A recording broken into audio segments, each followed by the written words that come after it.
Hello दोस्तों, xerox colour machine में chip reset कैसे करना है वो मैं आपको पूरे वीडियो में डिटेल के साथ बताऊंगा। इसलिए ध्यान से देखिए, पूरा वीडियो देखना और लाइक और सब्सक्राइब ज़रूर करना। चलिए शुरू करते हैं। सबसे पहले हमें ये देखो, रिप्लेस टोनर की एरर आ रही है।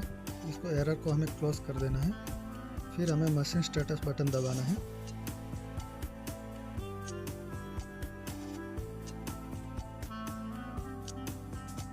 मशीन स्टेटस दबाने के बाद सप्लाई में हमें क्लिक करना है। सप्लाई में आप देखोगे तो टोनर चिप दिखाएगा, 0 दिखाएगा।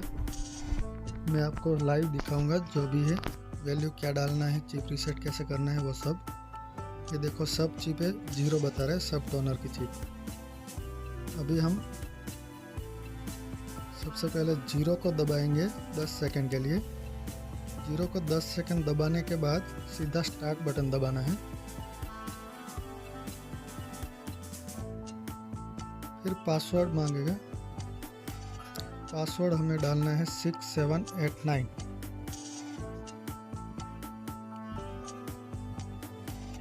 फिर एंटर पे क्लिक करना है। एंटर पे क्लिक करने के बाद एडजस्टमेंट में जाना है। एडजस्टमेंट में जाने के बाद एनवीएम रीड एंड राइट पे क्लिक करना है।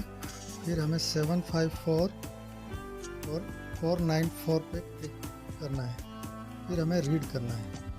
ये वैल्यू है जो चिप रीसेट करने के लिए आपको डालना ही पड़ेगा।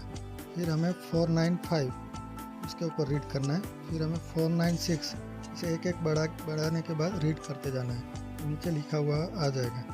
इसे 497 तक करना है तो चारों कलर की वैल्यू आ जाएगी। अभी सबसे पहले नंबर पे क्लिक करके यहाँ पे क्लिक करेंगे। फिर यहाँ पे जो मैक्सिमम वैल्यू लिखी हुई है सेम वहाँ पे डालना है, 65535 वो डाल के राइट करना है। तो ये देखो वैल्यू हो जाएगी यहाँ पे। ऐसा ही सेम टू सेम चारों कलर में करना है और करने के बाद राइट करना है। जो सामने मैक्स पे लिखी है वही वैल्यू डालनी है उधर।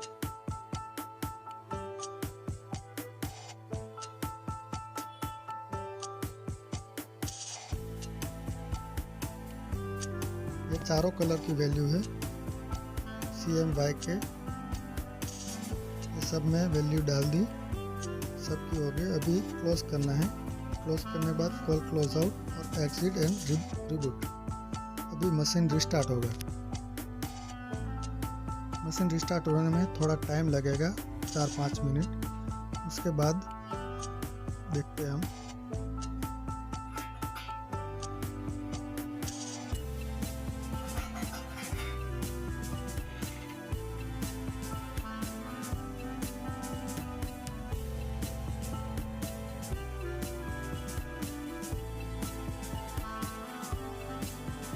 मशीन चालू हो गई। अभी हम सप्लाई में जाएंगे। ये देखिए, सब चिप में 90 से 94 तक परसेंटेज आ गए हैं।